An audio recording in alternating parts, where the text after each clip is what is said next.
buat tanggal hari ini. Hari ini hari apa? Rabu. Tanggal 7/11/2021. Sebelumnya pernah nggak kalian mendengar tentang pengembangan persiapan belajar? Ada yang pernah dengar sebelumnya? Kalau ibu tanya soal tentang persiapan belajar, apa sih yang ada di pikiran kalian tentang persiapan belajar itu seperti apa? Siap-siap sebelum belajar. Iya, contohnya seperti apa? Apa yang harus kita siapkan sebelumnya? Gimana? Kita menyiapkan diri untuk Belajar. Iya. Dalam pengembangan persiapan belajar itu artinya yaitu memperkirakan tindakan yang akan kita lakukan dalam kegiatan pembelajaran. Misalnya kalau kita mau berangkat ke sekolah, itu adalah salah satu tentang persiapan kita untuk belajar seperti itu.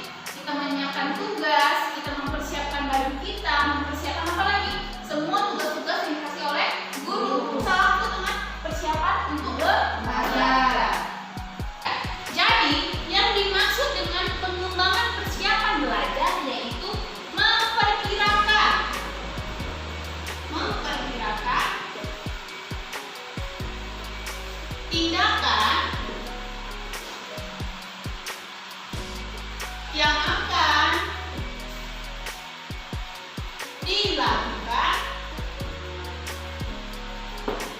apa?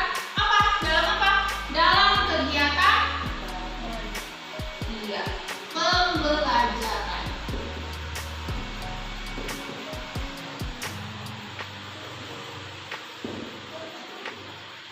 Udah ditulis ya.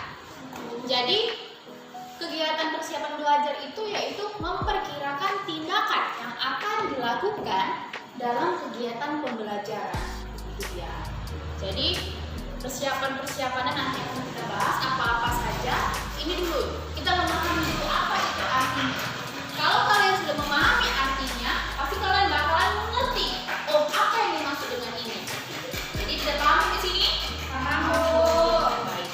Dan kemudian dalam persiapan belajar itu ada komponen-komponen dalam pembelajaran yang berbasis tentang kompetensi. Apa itu? Ada berapa? Ada yang tahu? Iya. Dia ada yang pertama yaitu tentang dasar. Kemudian standar. Selanjutnya ada indikator hasil belajar. Kemudian itu ada lagi apa? Skenario apa? Pembelajaran. Kemudian yang terakhir yaitu ada namanya penilaian ke kelas. Dah, ini dia komponen yang berbasis tentang kompetensi dalam sistem persiapan belajar. Ini harus kalian pahami gitu. Kalau kalian ingin mempersiapkan belajar, ada namanya dasar, standar, indikator hasil belajar, skenario pembelajaran, dan penilaian kelas. Baik, selain tentang komponen dalam sistem belajar, ada juga namanya perencanaan persiapan belajar. Selain kita harus mengetahui tentang komponen pembelajaran, kita harus mengetahui tentang persiapan dalam pengajaran. Ada yang tahu berapa biji? 6. 6. Ya, Indah bentar.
Pembelajaran. Jadi singkat aja ya, biar nggak panjang-panjang ya. Yang kelima apa? Memberikan motivasi Kepada peserta didik. motivasi apa? Dan implementasi from iya. Yang keenam, yang terakhir, itu apa? Perencanaan yang dipusatkan kepada pengurus dan evaluasi dan panutan tingkat.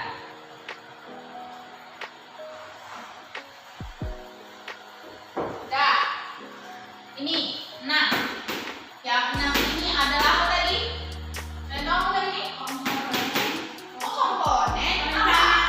Iya, perencanaan pembelajaran. Kalau yang ini baru, yang 5 ini baru namanya komponen pembelajaran. Jadi kalau kalian ingin menjadi seorang guru, seperti saya, kalian harus bisa menguasai ini semua. Kalau kalian tidak menguasai ini, kalian menjadi guru juga bakal susah. Apalagi yang menjadi seorang guru, kita tuh harus mengetahui apa? Mengetahui tentang peserta didik.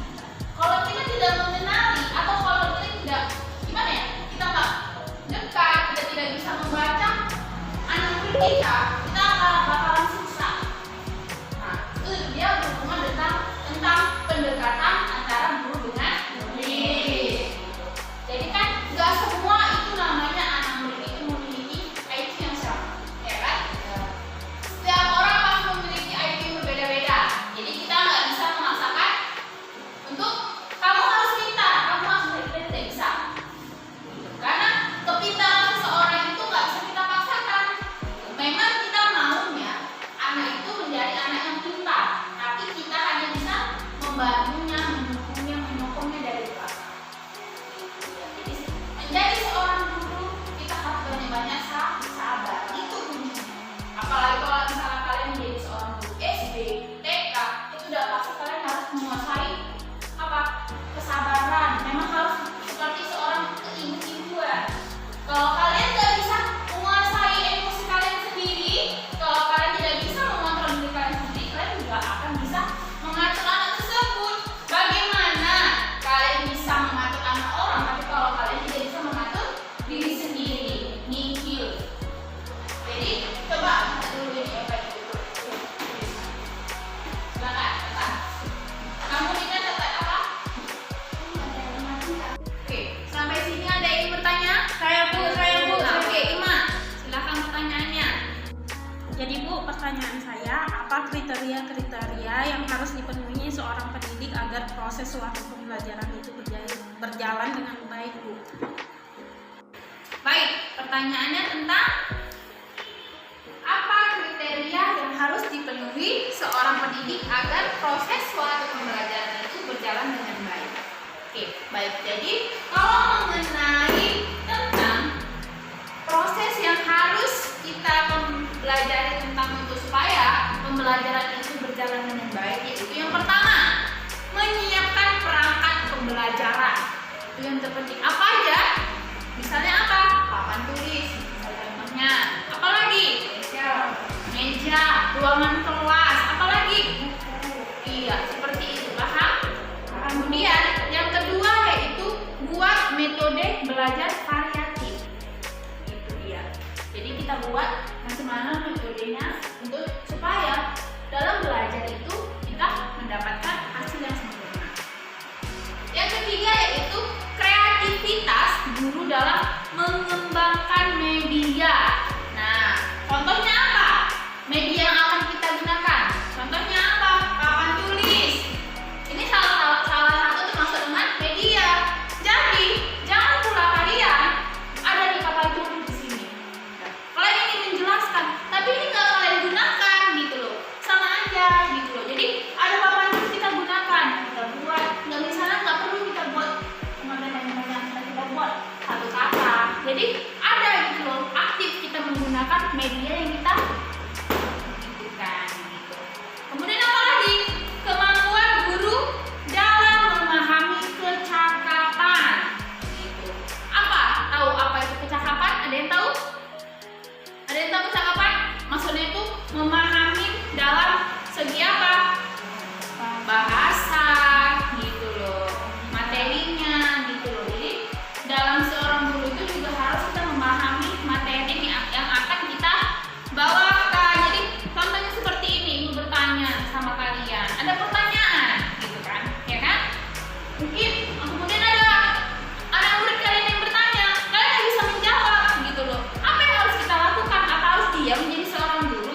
Tidak. Yang ada malah nanti kalau misalnya kalian tidak bisa menjawab, kalau nanti malah kayak dijengkali sama anak murid, ibu itu aja nggak bisa menjawab pertanyaan kami.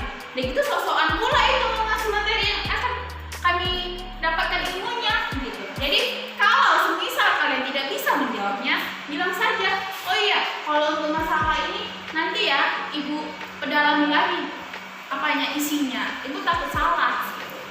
Jangan langsung kalian bilang, oh saya nggak tahu, ibu nggak tahu. Nah, jangan langsung bilang seperti itu gitu loh. Jadi kita harus punya strategi dalam belajar. Tadi termasuk dalam persiapan belajar. Baik, pertanyaan selanjutnya. Saya Bu, saya. Ya, Bella, silakan.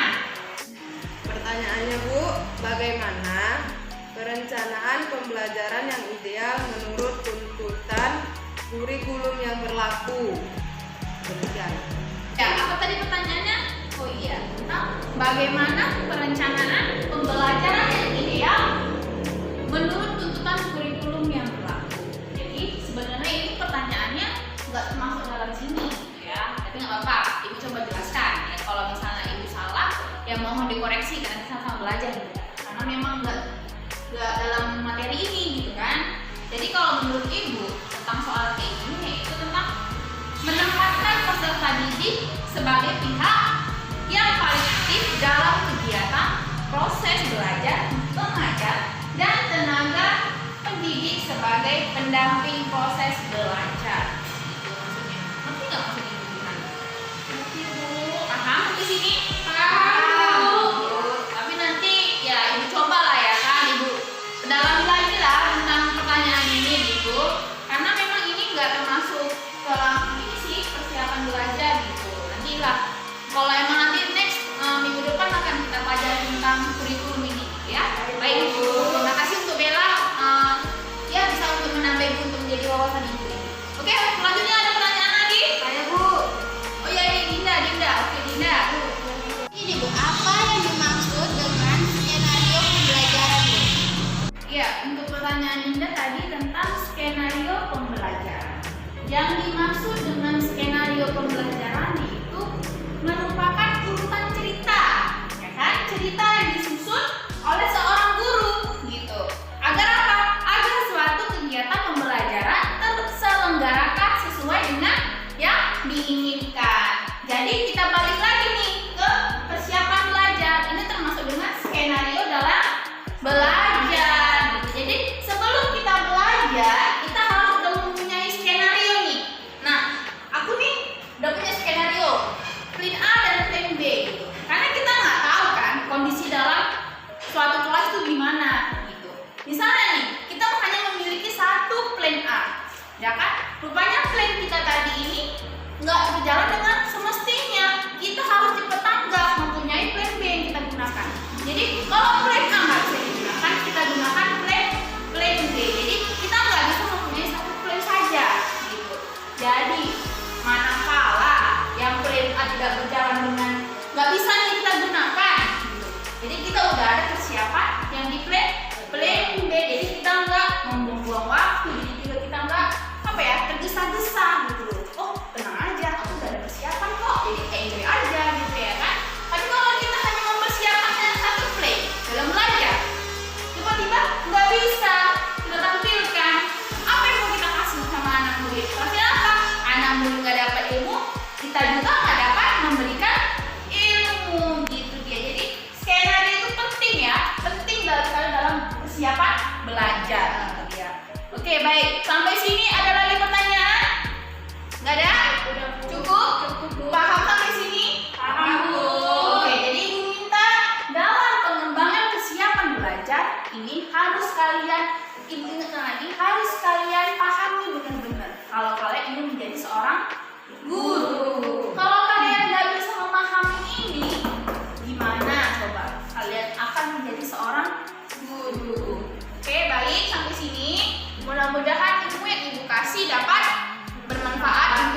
dan kalian juga.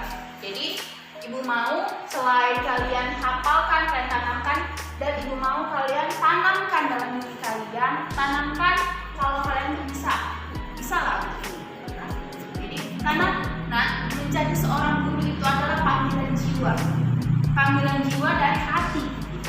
Kalau masalah tentang berapa gajinya itu, kalau guru itu honor berapa lah. Kalau kita bayangkan sebulan itu aja, kalau kita pikir untuk beli skincare aja itu nggak cukup, gitu kan? Boro-boro untuk kita mencukupi kebutuhan kita sehari-hari. Gitu. Kalau masih gadis nggak masalah, mungkin masih ditanggung sama orang tua. Tapi kalau yang udah punya anak, udah punya istri, gitu kan? Laki-laki, bagaimana? Gitu. Jadi guru itu memang panggilan jiwa. Makanya guru itu adalah disebut sebagai pahlawan tanpa tanda jasa. Makanya mau sampai kapanpun, mau tadi misalnya guru tadi meninggal, ilmunya itu masih apa? Masih terus berjalan di dunia. Karena kita memberi ilmu kepada anak si A, ya kan? Dia mempunyai adik, dia memberikan ilmunya apa yang telah kita kasih. Akhirnya apa? Ilmu yang kita kasih tadi berlanjut. Berarti apa? Amal kita terus berjalan kan? Seperti itu. Jadi memang seorang guru itu memang betul-betul pahlawan tanpa tanda jasa. Gitu. Jadi tepuk tangan dulu buat kita untuk sebagai kita menjadi seorang guru, gitu kan? Jadi memang guru itu memang sekarang mungkin memang dipandang tidak terlalu apa, tapi bukan seperti itu. Karena guru itulah jantungnya apa? Jantungnya negeri. Tanpa seorang guru semua ini tidak ada apa-apanya. Kalian ingin menjadi seorang dokter, kalian ingin menjadi seorang tentara, polisi, tapi kalau kalian tidak bisa membaca menulis, bisa? Tidak. Jadi tanpa seorang guru, tanpa seorang pendidik, kalian tidak akan bisa menggapai apa yang kalian impikan. Jadi kalau semisal nanti kalian tidak menjadi seorang guru, kalian bisa menjadi seorang dokter kah, atau bidang kah, atau pengusaha, jangan pernah kalian lupakan apa? Guru kalian, karena berkat dialah kalian bisa seperti sekarang itu, gitu kan? Dah, baik.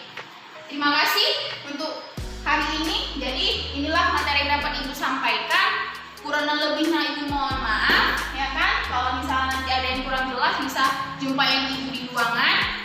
Kalau memang udah pas ya alhamdulillah, ya kan? Karena ibu juga manusia biasa, ibu juga pasti punya hilang atau kesalahan, jadi mohon dimaklumin ya nak ya. Oke, selanjutnya ibu mau ini dulu, mau manggilin untuk yang belum ngumpul tugas nih, ya kan, di sini mulai. Oke, baik. Ini ya. Baik, setelah tadi udah ibu apakah nilai kalian, jadi sebelum untuk mengakhiri pelajaran hari ini supaya otak kita fresh, kita mau ice breaking dulu, oke? Jadi ini kita namanya ice breaking tentang tepuk merpati. Udah pernah dengar? Belum. Ibu jelaskan. Jadi kalau tepuk merpati itu kan ini ya. Jadi kalau misalnya ini aba-aba dari tangan ibu nih ya, kalau misalnya ibu ke bawah, tepukannya makin pelan. Tapi kalau tangan ibu makin ke atas, kencang, tepukannya makin kencang. Paham? Jadi kalian harus fokus ke tangan saya ya. Jadi kalau misalnya tangan saya ke bawah, tepukannya pelan.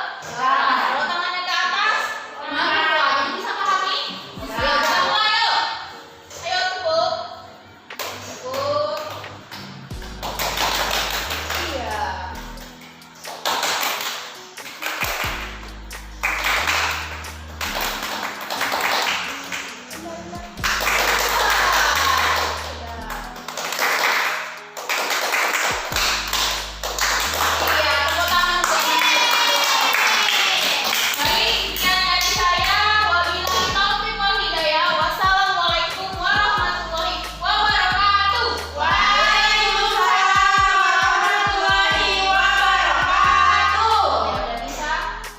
Meninggalkan